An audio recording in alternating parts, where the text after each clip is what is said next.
Slow, Ticonderoga. Yep. I'm the one calling you every. Here we are, folks, at the site of the Catamount Tavern in Bennington, Vermont.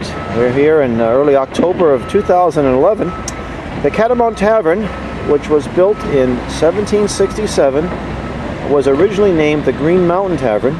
The Council of Safety and the Green Mountain Boys met there from 1767 to 1775. On May 9th, 1775, Ethan Allen and 270 men, 40 of whom were Green Mountain Boys, captured Fort Ticonderoga from the British.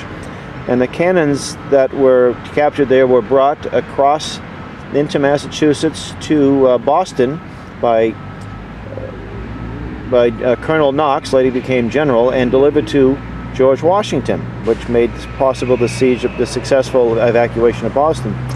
The tavern burnt down in 1871, and it was quite a loss when it happened, and it's quite a historical spot. Here was Ethan Allen's stomping grounds, and most of the early settlers of Connecticut, of Vermont, were from Connecticut.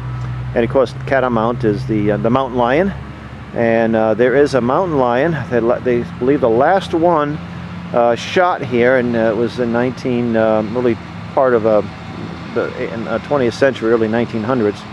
Although I've heard people say they've seen evidences of catamounts. I don't know if that's the case, recent evidence. Anyway, Ethan Allen was quite a very colorful figure, to say the least.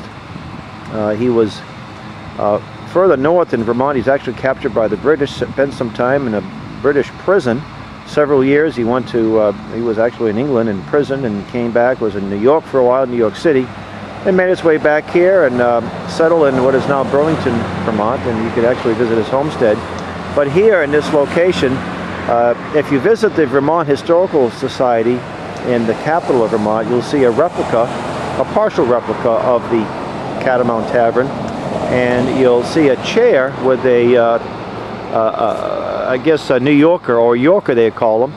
These were the folks that were from New York State that were given grants by the governor of New York, and the Green Mountain Boys were given grants, land grants, from the governor of New Hampshire, Bennington Wentworth, hence the name of the town of Wentworth.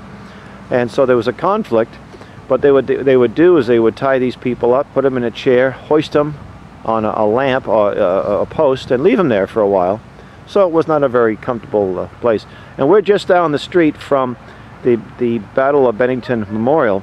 The battle didn't actually take place in Vermont. It took place right next door in New York State. But this is where the headquarters was, so it's called the Battle of Bennington. But it's a great place to visit if you're ever in this region. I highly recommend it. Lots of history here.